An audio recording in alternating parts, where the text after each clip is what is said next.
2014ஆம் ஆண்டு காலி ஹபருடுவ பெதின்னுருவ கிராமத்தில் 20 வயது பெண்ணை வலுக்கட்டாயமாக பாலியல் வன்கொடுமை செய்த வழக்கில் தந்தை மற்றும் மகனுக்கு கடுங்காவல் தண்டனையும் அபராதமும் விதித்து காலி உயர் நீதிமன்ற நீதிபதி பூர்ணிமா பரணகமு தீர்ப்பளித்தார். முதல் குற்றவாளியான மகனுக்கு பெரிதொரு கொலை முயற்சி வழக்கில் ஏற்கனவே 2 ஆண்டுகள் ஒத்திவைக்கப்பட்டு சிறை தண்டனை விதிக்கப்பட்டிருந்தது.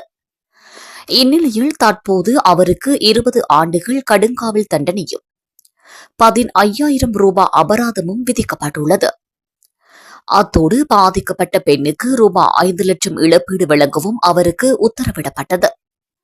அபராதத்தை செலுத்த தவறினால் அவருக்கு மேலும் 3 மாத சிறை தண்டனையும், இழப்பீட்டை செலுத்த தவறினால் மேலும் 6 மாத சிறை தண்டனையும் விதிக்கப்படும்.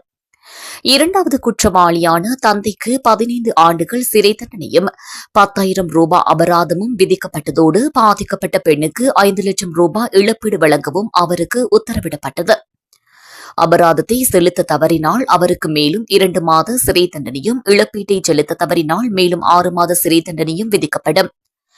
2014ஆம் ஆண்டு மே 1 முதல் 31ஆம் தேதிக்குள் ஹபருடுவ போலீஸ் பிரிவிற்குட்பட்ட பெதின்னுருவ கிராமத்தில் 20 வயது இளம்பெண்ணின் கைகளையும் கால்களையும் கட்டி கொலை மிரட்டல் விடுத்து பின்னர் அவரை கூட்டு பாலியல் வன்புணர்வு செய்ததாக அப்போது 38 வயதான மகனும் 64 வயதான தந்தையும் காலி உயர் நீதிமன்றத்தில் குற்றம் சாட்டப்பட்டனர்.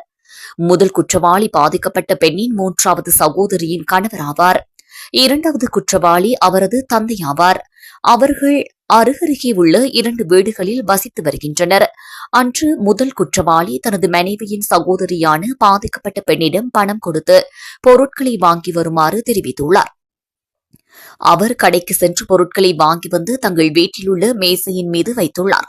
இதன்போது முதல் குற்றவாளி வந்து அவரது வாயை பொத்தி படுக்கையறைக்கு அவரை இழுத்துச் சென்று கைகளை கட்டி பாலியல் வன்கொடுமை செய்துள்ளார். பின்னர் இரண்டாவது குற்றவாளியான தந்தையும் அவரை பாலியல் வன்கொடுமை செய்தார். பாதிக்கப்பட்ட பெண்ணுக்கு ஏற்பட்ட பயத்தின் காரணமாக அவர் குறித்த சம்பவம் தொடர்பில் யாரிடமும் கூறவில்லை. சம்பவத்தின் பின்னர் யுவதிக்கு 2 மாதங்களாக மாதவிடாய் ஏற்படாததால் தாயார் பத்திகம பகுதியில் உள்ள ஒரு மருத்துவரிடம் அழைத்துச் சென்றுள்ளார். அங்கு நடத்தப்பட்ட சிறுநீர் பரிசோதனையில் அவர் கர்ப்பமாக இருப்பது உறுதி செய்யப்பட்ட போதே சம்பவம் வெளிச்சத்துக்கு வந்துள்ளது.